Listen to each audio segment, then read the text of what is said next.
Shalom, family. So I said to you, I'm going to cover some of these crazy stories that they're pushing in mass media and fake media and everything everywhere as they prepare the world for the great deception and for casting doubt on the word of God, specifically to turn people away from the narrow path that leads to truth.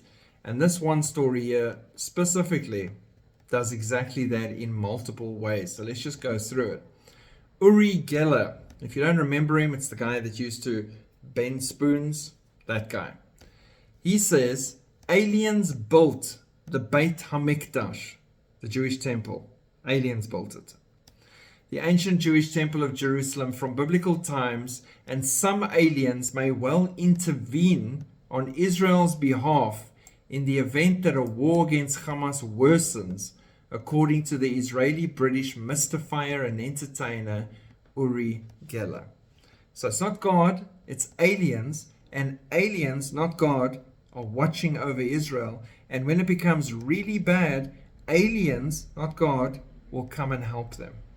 Do you see that whole flip that they're trying to sell to the masses? And unfortunately, the masses will eat this up. I believe Stonehenge was built by aliens. Same guy. I mean, probably a landing pad, but I mean, how would you land your saucer on Stonehenge? It would be really like, you'd be a wobbly situation. It doesn't even make sense. I mean, could they be that stupid? And it was built with the help of aliens who used advanced technology to cut some rocks and stack them in a circle. Right. The Israeli spoon bender said that this was his belief. He also believed that Stonehenge's purpose was to create a model of the solar system and serve as an alien landing pad. Somebody needs to explain to aliens that it's not really good to land on rocks in upright position and try. It just doesn't make sense, really. Landing pads would be easier and just landing flat on the runway, but what do I know? In fact, Gellar, who recently claimed to have played a part in Israel's successful effort to thwart the Iranian drone and missile attack on the Jewish state in April, believes aliens can play a geopolitical role in the Middle East. Specifically, he said, they might even take sides. I wouldn't be surprised if a bigger war breaks out. Aliens might help Israel, Gellar said. So interesting, he claims, some of the responsibility for saving Israel from all of those multiple drones and rockets. Again, not God, Uri Gellar. Because he can bend spoons, he probably bent the path of a few missiles while he was chilling. I mean, why didn't he just move back to Israel and do more? Crazy. Maybe Iran should focus on him for a bit.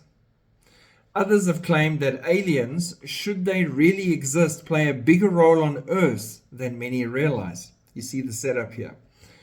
Chaim Eshed, former head of the Israeli Space Agency, made waves in 2020 by claiming that there exists a galactic federation that both Israel and the United States have been dealing with for years. Now, we covered that when that story broke way back then. And it's interesting that that was something that they talked about. While Eshed has been largely silent on the subject since then, with Gellar claiming that he is scared and has been instructed not to talk anymore on the topic, the Israeli mystifier continued to elaborate his claims of aliens being here with peaceful intentions, to help mankind. For centuries, aliens have been trying to wake us up to our mission to save our planet and evolve as human beings. And look what's happening around the world. Do you know how many nuclear bombs we have waiting to be launched, he asked. I want to believe that extraterrestrials are waiting for us to lay down our arms and create a peaceful world. Maybe just for 7 years for starters. It's more important than ever to connect with these higher beings. See, the setup for the great deception, the connection with the Nephilim when they reveal themselves.